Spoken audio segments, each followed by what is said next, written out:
नमस्कार, आप देख रहे हैं कंट्री इनसाइड न्यूज डिजिटल और मैं हूं सौरभ निगम। बिहार के बाद अब पश्चिम बंगाल में अगले 1 महीने के अंदर चुनाव शुरू होने जा रहे हैं। चुनावी जो समीकरण है वो बैठाने के लिए चाहे वो बीजेपी हो, चाहे वो ममता बनर्जी हो, और अब नई पार्टी का ऐलान जो किया है ओवैसी ने चुनाव लड़ने का बिहार के बाद, अब पश्चिम बंगाल में ओवैसी चुनाव लड़ेंगे और वो भी हुमायूं कबीर के साथ। आपको बता दूं, हुमायूं कबीर वही हैं जिन्होंने बाबरी मस्जिद पश्चिम बंगाल में बनाने की बात करी थी, तमाम विवादित बयान दिए थे, जिसके बाद राजनीति गर्म हो गई थी। हालांकि जो मस्जिद बनाने की बात कर रहे थे वो मैटर सॉल्व हो गया है, शांत हो गया है। मगर अभी जो बड़ा टास्क आ गया है ममता बनर्जी के लिए, ममता बनर्जी की नींद उड़ी लगती है, क्योंकि बीजेपी ने पूरा जोर लगा दिया है। चाहे वो योगी आदित्यनाथ का शेड्यूल बिहार के बाद अब पश्चिम बंगाल के लिए तैयार हो रहा हो, चुनावी जो रैलियां हैं वो शुरू हो जाएंगी, जिसके बाद बीजेपी के तमाम चेहरे, बड़े चेहरे, चाहे योगी आदित्यनाथ हो, चाहे प्रधानमंत्री नरेंद्र मोदी हो, चाहे अमित शाह हो, सभी लोग पश्चिम बंगाल के दौरे पर चल रहे हैं और आने वाले दिनों में तमाम राजनीतिक रैलियां भी करेंगे। मगर बड़ा सवाल यह है कि क्या ममता बनर्जी के लिए इस बार जीत दर्ज कराना बेहद मुश्किल हो जाएगा, या बीजेपी इस बार कुछ पलटवार कर पाएगी।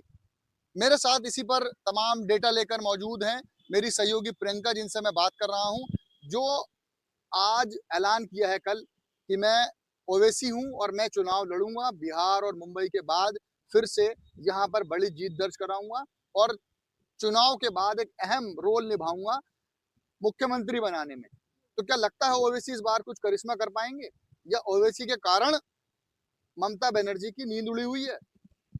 देखिए, वो करिश्मा करे चाहे ना करे, कुछ सीटें तो हिला सकते हैं, क्योंकि जिस तरह से बिहार विधानसभा में आपने देखा था एआईएमआईएम ने 5 सीटें जीती थी। उसके बाद महाराष्ट्र नगर निगम के जब चुनाव हुए थे, उसमें एआईएमआई ने 8 सीटें जीती थी, जो अपने आप में बहुत ही करिश्मे वाली बात है।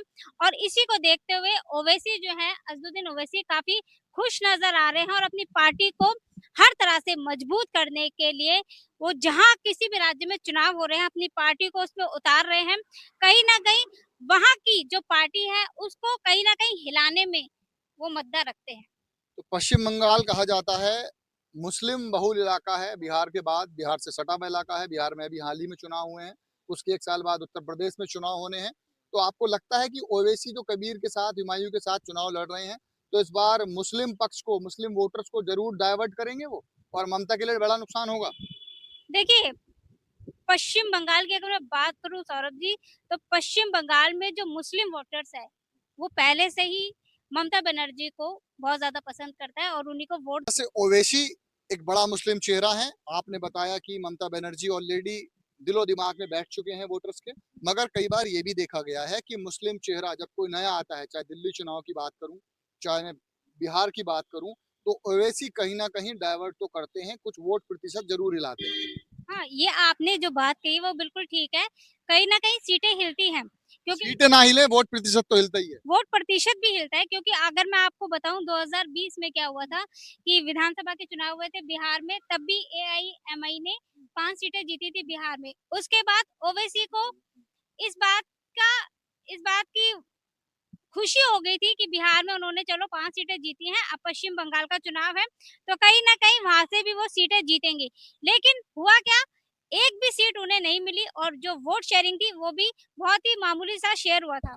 और उसके बाद अब उन्होंने इस बार हुमायूँ कबीर के साथ जो गठबंधन किया है, उसको लेकर अब वो ये सोच रहे हैं कि कहीं न कहीं बिहार में उन्हें जीत हासिल हुई है, वही 5 सीटें उन्होंने जीती हैं।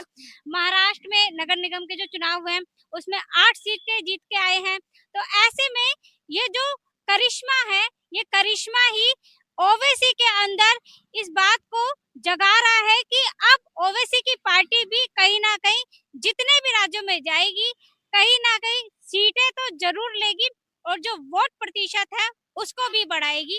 और यही एक जो डर है, कहीं न कहीं हो सकता है ममता बनर्जी के मन में भी आ जाए, क्योंकि पहले से ही बीजेपी अपनी। ममता बनर्जी के मन में डर है, क्योंकि उनको भी पता है कि बीजेपी ऑलरेडी बिहार में बहुत तेजी से काम कर रही है, स्टार प्रचारक उतार रही है, और वोटर्स के मन में कब कौन जगह बना जाए ये कोई नहीं जानता है।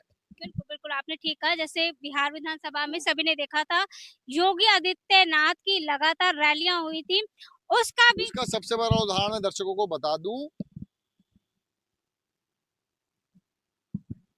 उसका सबसे बड़ा उदाहरण मैं दर्शकों को बता दूं कि इस बार योगी आदित्यनाथ जो हाल ही में कुछ महीनों पहले दिल्ली में विधानसभा चुनाव हुए थे, सभी ने देखा है कि कैसे पलटवार हो गया इस बार दिल्ली का चुनाव। अरविंद केजरीवाल तख्ता पलट कर गया है, उनका उलट गया है और वहां पर बीजेपी ने अपनी सरकार बना ली है। तो ये सब कहना गलत नहीं होता है कि किसी स्टार प्रचारक के द्वारा प्रचार करने पर, या फिर अगर मैं आपको बताऊं कि ये कोई निश्चित तय नहीं है कि वोटर्स के मन में अगर ममता बनर्जी हैं तो कोई और घर नहीं बना सकता है और सीटों का या वोट प्रतिशत का बंटवारा नहीं हो सकता है। ये पूरा उदाहरण हमने दिल्ली चुनाव में साफ साफ देखा था। लंबे समय से नॉन बीजेपी गवर्नमेंट दिल्ली में थी। विधानसभा चुनाव किसी के अंदर ताकत नहीं थी कि नॉन बीजेपी गवर्नमेंट को हटा सके, मगर इस बार ऐसा हुआ कि बीजेपी की गवर्नमेंट बनी। तो ये बताइए कि उत्तर प्रदेश में भी चुनाव आने वाले हैं, तो क्या उत्तर प्रदेश में 1 साल बाद जो चुनाव हैं, बिहार के बाद अब पश्चिम बंगाल चुनाव में है, उसके बाद जो रिजल्ट आएंगे, जो वोट प्रतिशत आएगा, जो उम्मीदवार जीत के आएंगे, जो पार्टी जीत कर आएंगी, उन सबका फर्क उत्तर प्रदेश चुनाव में कितना पड़ेगा? देखिए फर्क तो पड़ेगा, क्योंकि जिस तरह से ममता बनर्जी पहले इस बात का दावा कर रही है और जो सर्वे भी सामने आए हैं उसमें भी यही दिखाई दे रहा है कि ममता बनर्जी प्रचंड जीत के साथ वापसी कर रही हैं। वहीं ये जो सर्वे आए हैं सौरभ जी, उस उसने कहीं ना कहीं बीजेपी की नींद तो उड़ा ही दी है। और हाल ही में जिस तरह से आज औपचारिक ऐलान भी हो जाएगा हुमायूं कबीर और ओवैसी की पार्टी का, जो गठबंधन करेगी। पश्चिम बंगाल में 2 चरणों में इस बार वोट होने जा रहे हैं। पहला जो चरण है वो 23 अप्रैल को होने वाला है, उसके बाद 29 अप्रैल को है, उसके बाद 4 मई को रिजल्ट आएगा। रिजल्ट में ममता बनर्जी कितनी सीटों से और कितने प्रतिशत वोटर से वापसी करती है, ये सबसे अहम बात होगी। और बीजेपी, पिछली बार भी उन्होंने बहुत बड़ा दावा किया था कि वो जीत कर आएगी, बेशक उन्होंने सीटें हासिल की थी। लेकिन सबसे बड़ी चुनौती बीजेपी के सामने यही होगी कि वो अपनी सीटों को कैसे बढ़ाए, वोट प्रतिशत कैसे बढ़ाए, और सबसे खास बात ये है कि जो मुस्लिम बहुल इलाके हैं उसमें अपनी धाक कैसे जमाए, ये सबसे अहम सवाल रहेगा। और जो आपने सवाल किया कि पश्चिम बंगाल में जो जीत रहेगी उसका असर उत्तर प्रदेश में क्या रहेगा, उत्तर प्रदेश में दर्शकों ये रहेगा कि बीजेपी के ऊपर इस समय कांटों का ताज सजा हुआ है। क्यों? क्योंकि उन्होंने हमेशा से कोशिश की थी कि पश्चिम बंगाल में बीजेपी की सरकार बने। जिस तरह से वहाँ पे जो हिंदू लोग हैं उनके ऊपर जिस तरह से अत्याचार होता है, और ममता बनर्जी का जो एक्शन है सभी ने देखा है किस तरह का होता है। वहाँ पे जो मुस्लिम समाज के जो लोग हैं उन पे सबसे ज्यादा फोकस रहता है हमेशा ममता बनर्जी का। और जो हिंदू समाज के लोग हैं वो कहीं ना कहीं अब ममता बनर्जी से छुटकारा चाहते हैं। ये तो ठीक ये बात बोली आपने, मगर अब बड़ी बात यह है कि जिस तरह से ममता बनर्जी की नींद उड़ी हुई है, बीजेपी के बाद अब ओवैसी ने चुनाव लड़ने की बात करी है, वो भी संयुक्त रूप से चुनाव लड़ने की बात करी है, क्योंकि जो हुमायूं हैं वो मुस्लिम्स के बड़े चहेते हैं। अब देखना ये होगा कि बिहार चुनाव के बाद पश्चिम बंगाल चुनाव जब होता है, 1 महीने के बाद वोटिंग शुरू होगी, उसके लगभग 10 दिन के बाद रिजल्ट भी आ जाएगा। तो ममता बनर्जी के लिए कितना बड़ा टास्क होगा और इस बार चुनाव प्रचार में बीजेपी किन स्टार प्रचारक को उतारती है और क्या कुछ नई नीतियां अपनाती है, ये देखने वाली अहम बात होगी। अगर आपको और कोई इनपुट देना है तो वो भी दे सकती हैं।